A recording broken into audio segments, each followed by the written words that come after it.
Hello everyone, this is Sanjay Singh और आप मेरे साथ हैं सजवान क्लासेस में। आज हम लोग बात करने वाले हैं टाइप्स ऑफ केमिकल रिएक्शन के बारे में। आज हम लोग दो टाइप की केमिकल रिएक्शन की बात करेंगे, जिसमें से पहली रिएक्शन है हम लोगों की combination reaction and second reaction होगी हम लोगों की डिकम्पोजिशन रिएक्शन। ठीक है, तो चलिए आइए बात करते हैं कॉम्बिनेशन रिएक्शन के बारे में। चलो दोस्तों, बात कर लेते हैं हमारी कॉम्बिनेशन रिएक्शन के बारे में। कॉम्बिनेशन रिएक्शन हम लोगों की वो रिएक्शनें होती हैं जिस रिएक्शन में दो या दो से ज़्यादा मॉलिक्यूल्स, एटम या जो भी आपके रिएक्टेंट्स होते हैं आपस में जुड़कर एक नए मॉलिक्यूल का फॉर्मेशन करते हैं। ठीक है, मतलब आपके दो एटम आपस में जुड़ेंगे।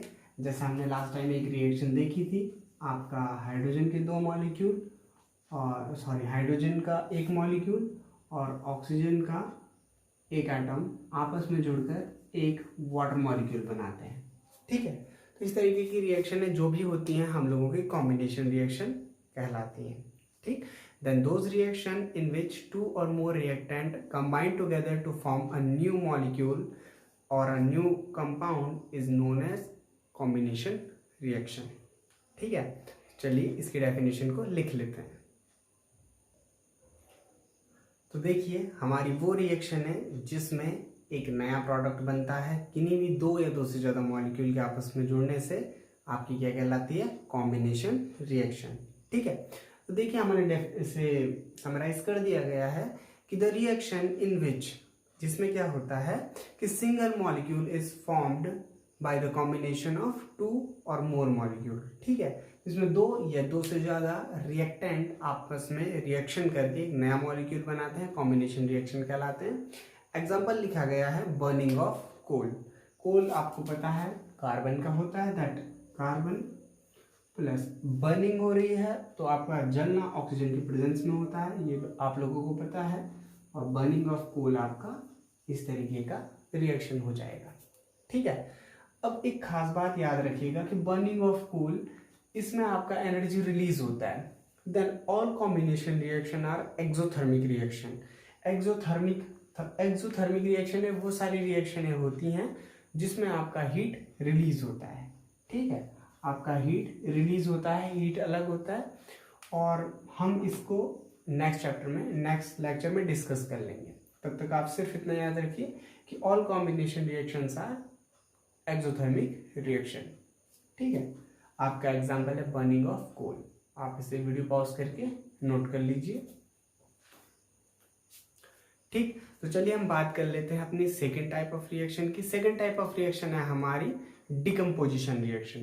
तो ये कॉम्बिनेशन रिएक्शन थी। कॉम्बिनेशन रिएक्शन का ठीक उल्टा हम लोगों का होता है बेटा डिकम्पोजिशन रिएक्शन।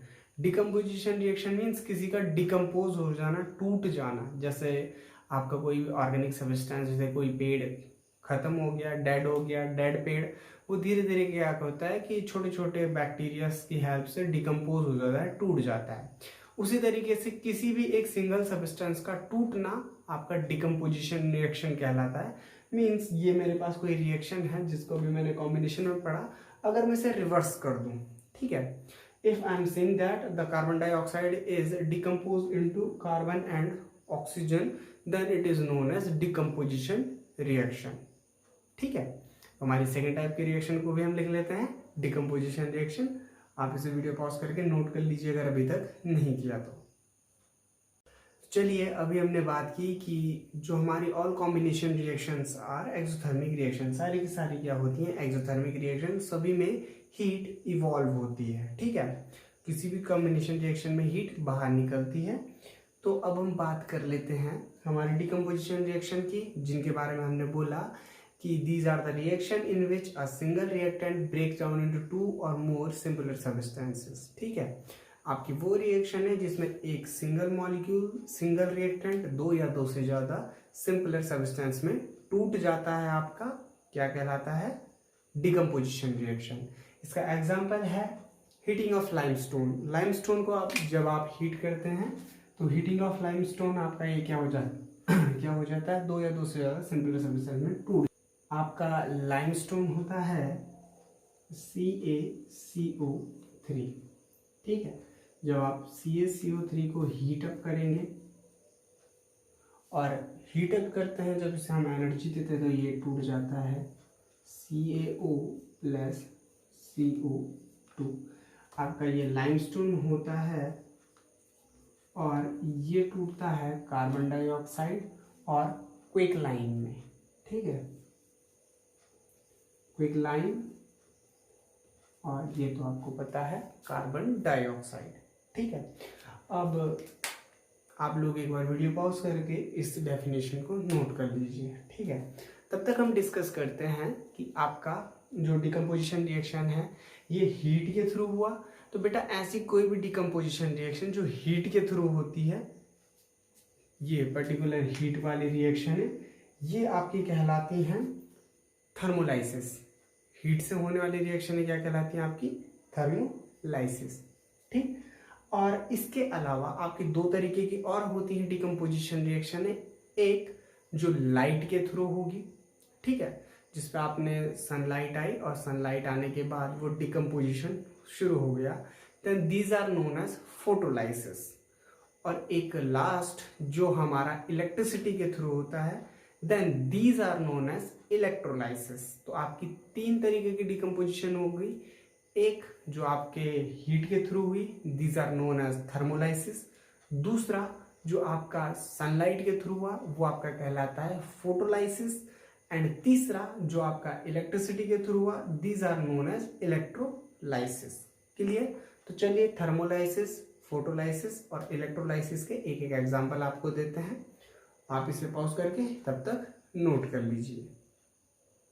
तो देखिए हम लोग बात कर चुके थे डिकम्पोजिशन रिएक्शन की। हमने बोला डिकम्पोजिशन रिएक्शन तीन तरीके की होती है, आपका फोटोलाइसिस, थर्मोलाइसिस और इलेक्ट्रोलाइसिस। फोटोलाइसिस जिसमें आप लाइट का यूज़ करते हैं, जो आपका थर्मोलाइसिस होता है, थर्मोलाइसिस में आप लोग क्या करते हैं?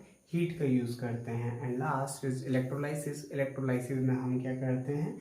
इलेक्ट्रिसिटी का यूज़ करते हैं, ठीक है। ये आपके फोटोलाइसिस, इलेक्ट्रोलाइसिस और थर्मोलाइसिस के एग्जाम्पल हैं, आप इसे नोट डाउन कर लीजिए।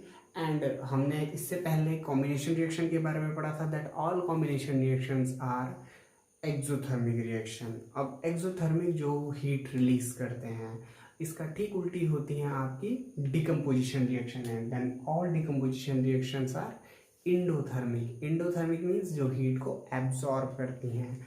यहाँ आप हीट दे रहे हैं, एनर्जी की हीट वाली फॉर्म दे रहे हैं, यहाँ आप लोग इलेक्ट्रिसिटी की फॉर्म में एनर्जी दे रहे हैं, और यहाँ लाइट एनर्जी की फॉर्म में आप एनर्जी को पास कर रहे हैं, ठीक है। Then all decomposition reactions are endothermic reaction है। वीडियो पॉज कीजिए और इसे नोट कर लीजिएगा, ठीक है। थोड़ा और बात कर लेते हैं।